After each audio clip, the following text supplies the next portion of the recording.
Um, I particularly chose that piece of music because we got into the 20th century. This is part two, by the way. Part two. Got into the 20th century when we talked about how composers started taking away the feeling of a beat, the feeling of where the music is going. When I stopped that song, I stopped it before it got to an ending point, and I feel like he probably went, "Oh, he cut it off." Yeah, you know how like your mom or dad says, "Will you turn that off?" Yes, yes, yes, ma'am, yes, sir. Just in a second. Just wait until it gets to a point. That's because you have that tonal destination, to which we discussed at the beginning of the 20th century. They started writing music so you didn't have that tonal direction to go in.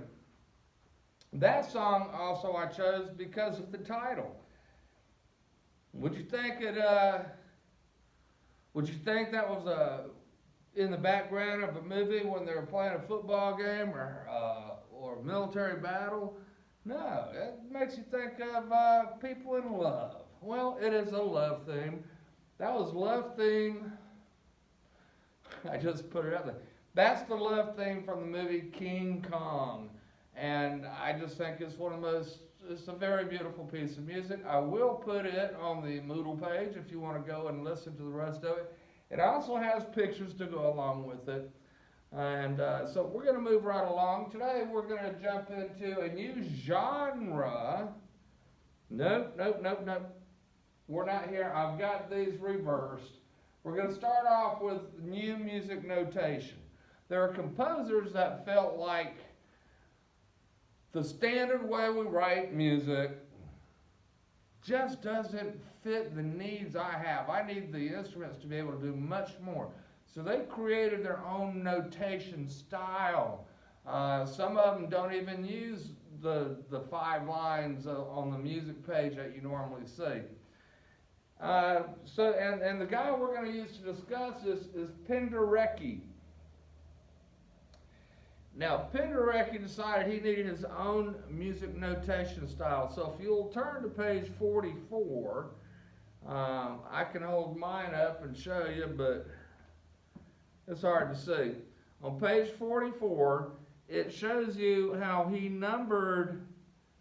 Well, I'll just take you over to the video screen. That'd be a whole lot easier. Here we go. Oh, you'll see a little bit about, yeah, there's the King Kong love theme.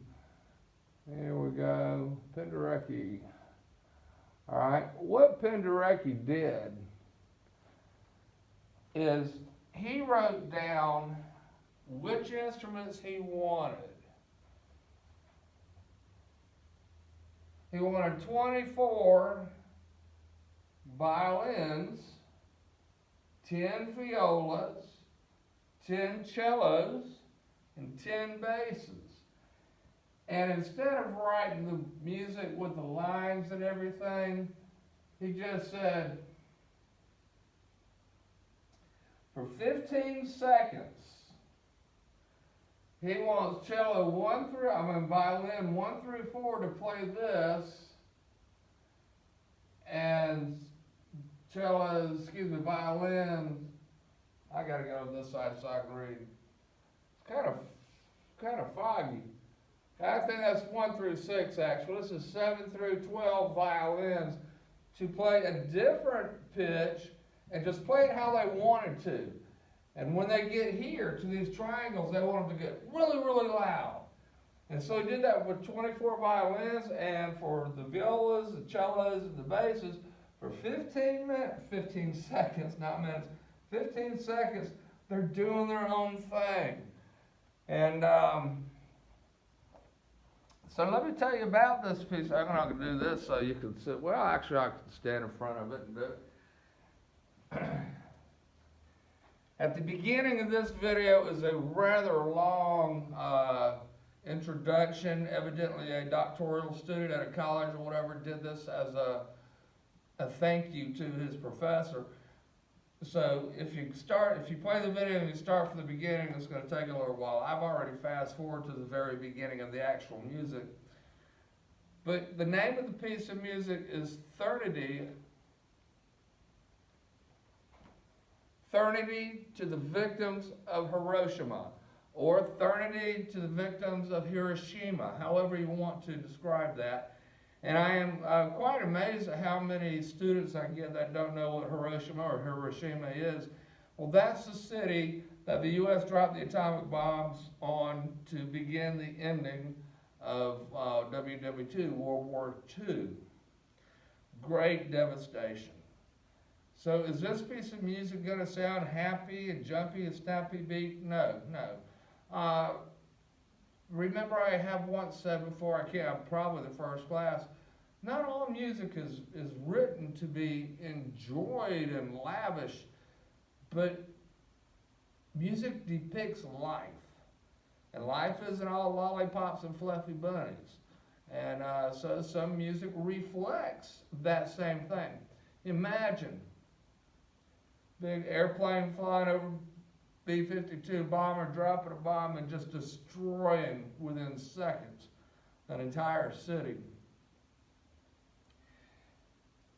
Now, I'm not with you. If you were in class, you'd listen to the whole thing. Most of you will probably not want to listen to the whole thing.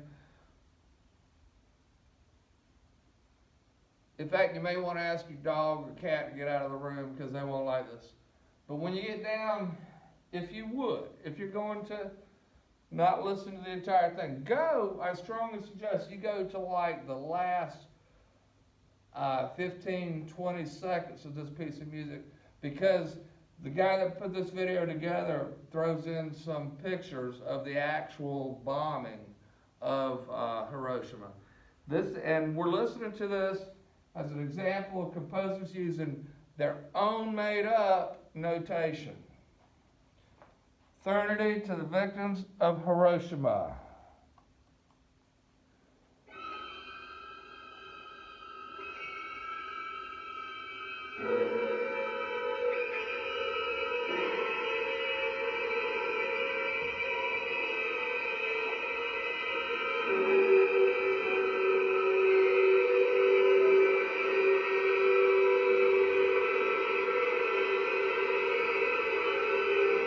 Now they're going to change what they're doing for 11 seconds.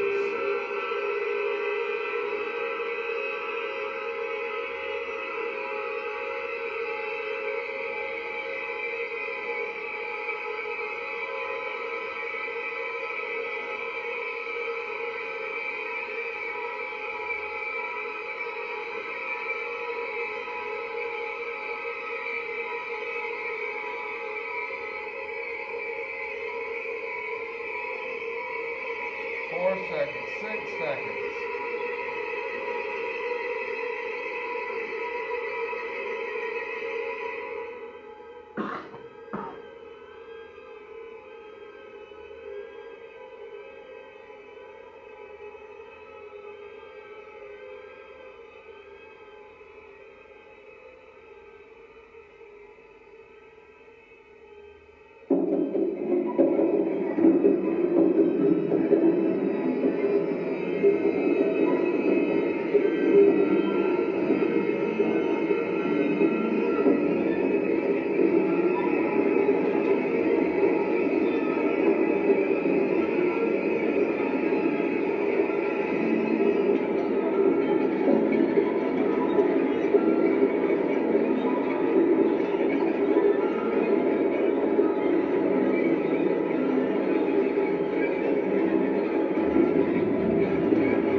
Okay, like I said, if you would, that gives you enough idea to tell that pen director used his own music notation. He had the instruments, playing the instruments in ways they were never designed to be played.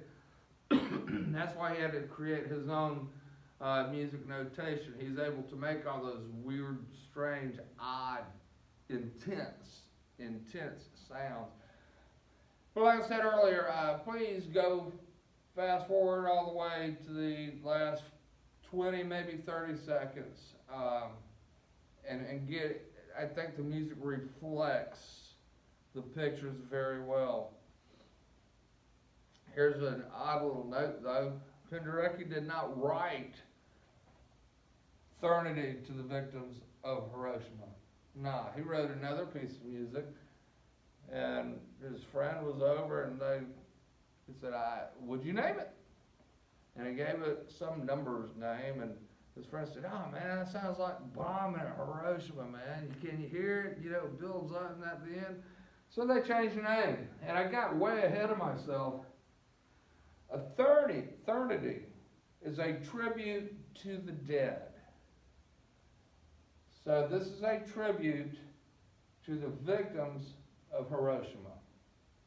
Now, moving right along, we are about to finish our historical journey in the world of music, and I say that because this is the first time I've done it on video. I'm running out of class dates. I think we're going to have 4 or 5 left, and I need to get into music reading and understanding. So we're going to go full circle here. We're going to talk about a composer by the name of John Cage. And John Cage wrote a genre or a style of music that was known as chance music. Yes, you've heard that word before. Well, he didn't just write that one piece, but we're going to study another piece to show you how chance music was done. Let me read from the book. This is page 446. John Cage invents the bottom paragraph, actually next to bottom. John Cage invented the prepared piano, a grand piano whose sound is altered by objects such as bolts, screws, rubber bands, pieces of felt, paper, plastic, all inserted between the strings of some of the keys. In practice, the preparation takes about 3 hours, and then it creates sounds such as drums, cymbals, xylophones, tambourines, and gongs. This is before the day you had a synthesizer where you could just press a button and start playing drum sounds. So he basically created a drum machine. If you look on page 447, right next to it, you can see how to prepare the piano. You insert different objects, and what this does is it changes the sound of the strings when they're played. We're going to listen to this as an example of chance music. Now, going back to chance music is music that will never sound the same twice. Cage is the one I focus on because of 433. I think he gives us a good example to define music, which is sound organized by time. And he was also the most prolific composer in the genre of chance music. But other composers would take stuff like a coin and flip it in there, and if it lands on heads, then he's going to write an A flat note, or if it lands on tails, he'll write a G note. Or they'll take a handful of quarters and throw them against the wall and add them up and change the notes due to that. Some composers would write 3 pages of music and then give them to 3 musicians. All 3 pages to each musician. So each musician had all 3 pages. The pages weren't numbered. And the musicians would just put the pages in the order they wanted to play. Then the conductor would conduct the piece, and they're playing different pages all at the same time, so it's never the same twice. John Cage, sonatas and preludes for prepared piano. And yes, I'm going to carry you back over here in front of the monitor screen. I need a little bit of music to go along when we float across the room. Maybe not. Get rid of Eternity. Pull up John Cage.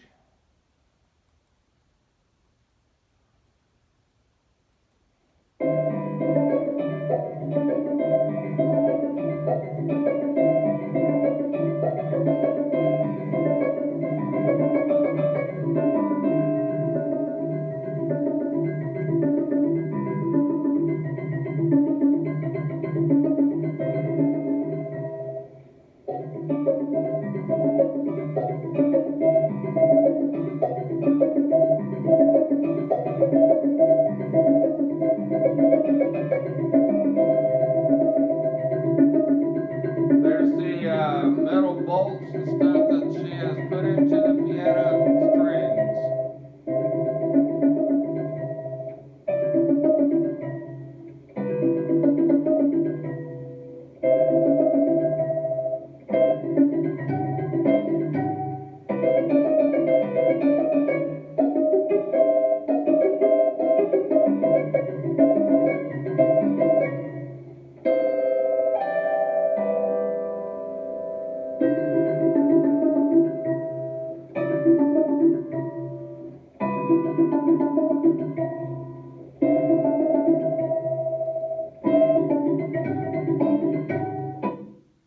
Okay. That was Cage's, almost at 4 minutes and 33 seconds. Sonatas and Preludes for prepared piano. Ladies and gentlemen, we have gone full circle, but let me finish talking about John Cage just a little bit. Remember, we used his piece, 4 minutes and 33 seconds, to come up with a definition of music that would cover all areas of music, because all music has a beginning and an end, and the length of notes, how long they're held, that is a length of time that they're held. That's why music is sound organized by time. And John Cage was getting at, his viewpoint is we as an animal, human, don't appreciate what's around us. Music, in the words of Cage, is a man-made thing. It's an invention of man to control the lengths of sound to our listening pleasure or just musical expression. John Cage wrote, "I try to arrange my composing means so that I won't have any knowledge of what might happen." In other words, he doesn't know what the song's going to sound like when it's played. "My purpose is to eliminate purpose. The purpose of this purposeless music would be achieved if people learn to listen. Then when they listen, they might discover that they preferred the sounds of everyday life to the ones they would presently hear in the musical program. That was all right as far as I was concerned." And what Cage is saying, music just occupies our time if we're really into sounds, to just listen to what's going on around us and hear what is provided by nature. Some would say provided by God. And I can see this point, and I can understand it, and I appreciate it. End of music history. We will start on the next video talking about the basics of music reading. And we will have a final exam at the end of the course that will incorporate everything we've talked about. Your test for the 20th century, review your notes. You know how my tests go by now. Everything we covered on 20th century, the first video, and part 2, And I've enjoyed the opportunity to learn how to work this stuff. About the time I get it down, we're done with the history part. Hope you do have an understanding of music, and in the future we're going to show you just how interesting this language is. If you can read your ABCs all the way up to the letter G, you're good to go. Class dismissed.